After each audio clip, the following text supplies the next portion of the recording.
भगवान को लाख मनाया है।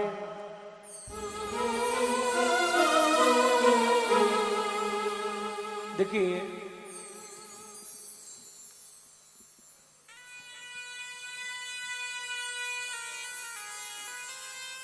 ऐसा क्या हो जाता है कि शादी के बाद में परिवार में माता पिता दुखी होते हैं। बेटी की जब तक शादी नहीं होती तब तक कोई माँ बाप आज तक कभी दुखी नहीं हुआ। हाँ, बेटों को लोफर निकल गए वह अलग बात है, वो अलग सब्जेक्ट है। लेकिन अच्छा सा आज्ञाकारी पुत्र है और उसकी शादी नहीं हुई तब तक प्रत्येक माँ बाप सुखी होते हैं अपने बेटे को लेके। लेकिन हमारा दुर्भाग्य है कि शादी होने के बाद में 60% उससे भी ज्यादा के आंकड़े आते हैं कि माता पिता उस बेटे के कारण, उसके बेटे के व्यवहार के कारण से दुखी हो जाते हैं। मैं नहीं जानता कि इसमें किसकी गलती है, लेकिन आपको कभी कभी महसूस होता होगा कि आखिर में कारण क्या है।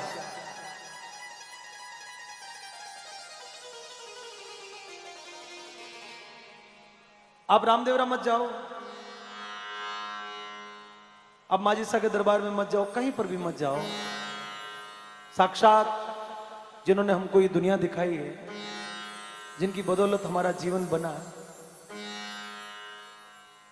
पानी ये फूल, हाँ ले जा बेटा, आजा बेटा, ला।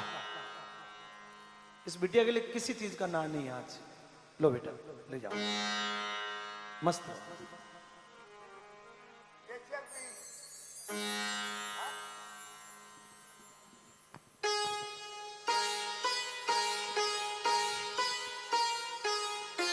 तो कुछ पंक्तियां प्रस्तुत कर रहा हूं। ये संदेश है कि क्या होता है कि औलाद नहीं होती ना। अजमाल जी को पूछो कि औलाद नहीं थी तब उनका जीवन कैसा था। ये बात उस माता पिता को पूछो कि जिसकी औलाद नहीं और औलाद के कारण दर दर ठोकरें खाई, पत्थरों को पूजा, कभी मंदिर गए, कभी संतों के पास गए, पता नहीं क्या क्या जत्न किए। तब वो उस ऋषि शांतनु को पूछो जिसके घर में श्रवण कुमार जन्म हुआ, उससे पहले औलाद नहीं।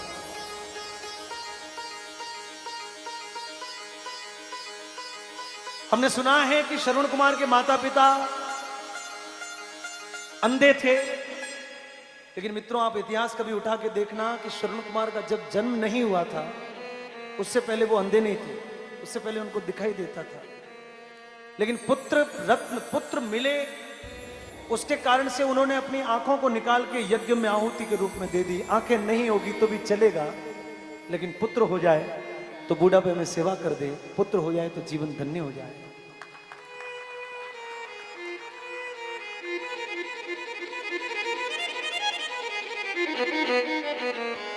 और इसीलिए धरती के देवों को पूजा,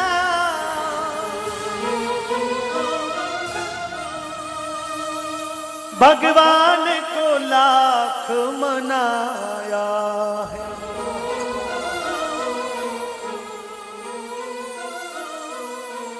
तब तेरी सूरत देखी है,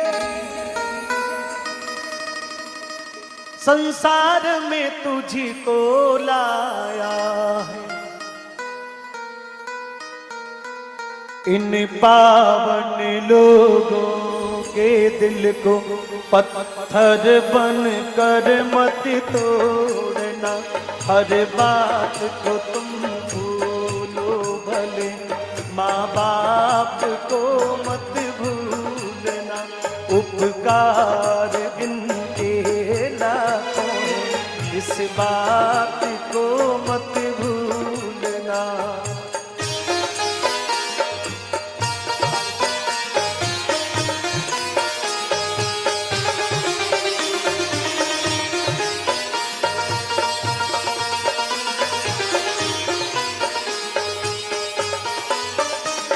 जो चीज भी तुमने मांगी है वो सब कुछ तूने पाया है।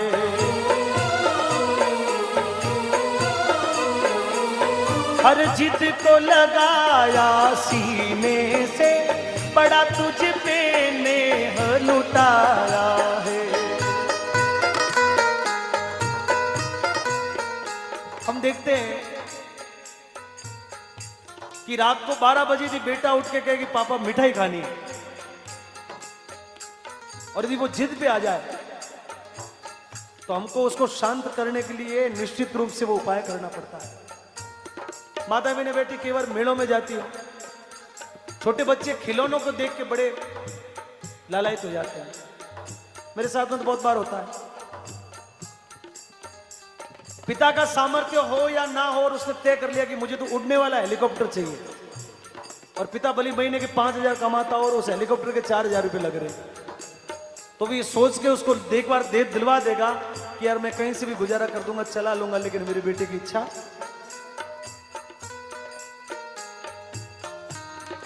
बेटा बोले कि मुझे 10वीं पास करके मुझे फला स्कूल में भर्ती होना है, और उसकी फीस नहीं है, फिर भी पिता सोचता कि कर्जा कर लूंगा, लेकिन मेरा बेटा पढ़ जाए तो अच्छी बात। और यहां तक कि नहीं, बेटा बोल दे कि मुझे तो उसी से शादी करनी है, तो अपनी हैसियत ना होते हुए भी पिता एक बार तो आगे जाके सगा जी का हाथाजोड़ी कर देता है कि साहब ये रिश्ता मंजूर करो। और शादी होने के बाद यदि पत्नी कह दे कि हम तो अलग होंगे, हम साथ में नहीं रह सकते, इतने बड़े घर का काम मेरे से तो नहीं होता, और 2-3 महीने में यदि वो अलग हो जाए तो माता पिता किसके भरोसे? ये सोच के एक पिता कि बुढ़ापे में मेरा सहारा बनेगा, और जब वृद्ध अवस्था आती है तो बेटा साथ छोड़ देते हैं। वृद्धाश्रम हिंदुस्तान में खुल गए, और इसलिए लिखा है, जो चीज भी तुमने मांगी है वो सब कुछ तुमने पाया है।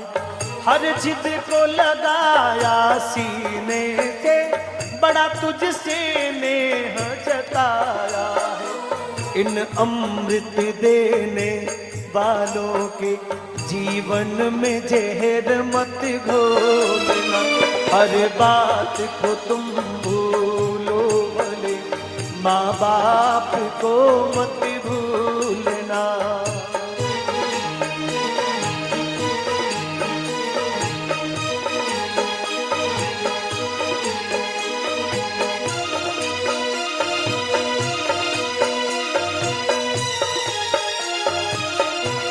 अंत में बेटा कलेक्टर बन गया।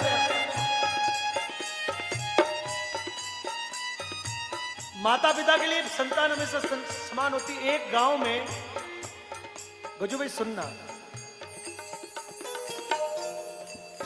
एक गांव में एक मां पनगढ़ पर पानी की मटकी भरने के लिए गई। उसके 3 बेटे थे, उसमें से एक आईएएस था, कलेक्टर था, एक डॉक्टर था, और एक गांव में रहता था, माँ बाप के साथ में किसान खेती का काम करता था। सहेलियों के साथ में मटकी भर के वो जब रवाना हुई तो वो सहेलियों से बातें कर रही कि मेरा बेटा कलेक्टर है और आज आने वाला है, देखना वो जब आए तब उसके आगे पीछे गाड़ियां होंगी, लाल बत्ती की होगी। सहेलियां उसकी बात का हाँ भर रही। रास्ते में जाते जाते उसी समय एक एस्कॉर्ट पुलिस की गाड़ी आई, पीछे उसके बेटे कलेक्टर की गाड़ी आई।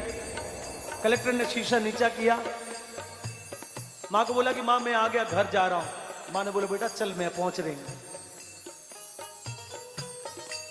थोड़ी देर में डॉक्टर बेटा आया, तो वो भी फॉर्च्यूनर गाड़ी में बैठ के आया, अपने परिवार अपने बच्चों के साथ में आया। मां चल ही रही थी, मटकी ऊंचाई हुई। डॉक्टर बेटा आया, उसने भी बोले मां मैं आ गया हूं, घर जा रहा हूं, तू भी आ जा। बोले बेटा तू जा, मैं पहुंच रही हूं।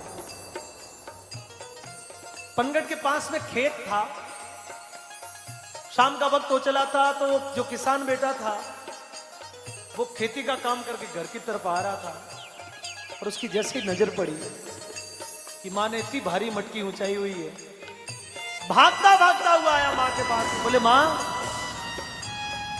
इतना भार इस बुढ़ापे में तू मुझे कह देती।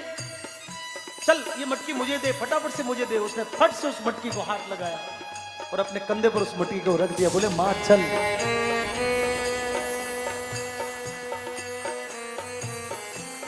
मेरा प्रश्न ये है कि तीनों में से बेटा अच्छा कौन सा हुआ?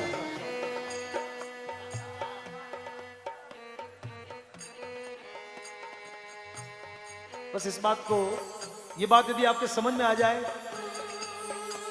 तो पूरी दुनिया समझ में आ जाएगी। ये बात समझ में नहीं आए तो फिर मंदिरों मंदिरों में भटकते रहो, रामदेव जी की जोत जलाते रहो, कुछ नहीं होगा। शांत शांत शांत शांत शांत शांत। चाहे लाख कमाई धन दौलत, ये बंगला कोट बनाई है। चाहे लाख कमाई धन दौलत, ये बंगला कोट बनाई है। माँ बाप ही ना खुश है तेरे, बेकार ये सारी कमाई है। ये लाख नहीं, ये लाख नहीं, ये खाक है सब। इस राज को मत भूलना, हर बात को तुम भूलो भले। माँ बाप को मत भूलना, उपकार इनके लाखों हैं। इस राज को मत भूलना, इस राज को मत भूलना, इस राज को मत भूलना, इस राज को मत भूलना, इस राज को मत भूलना।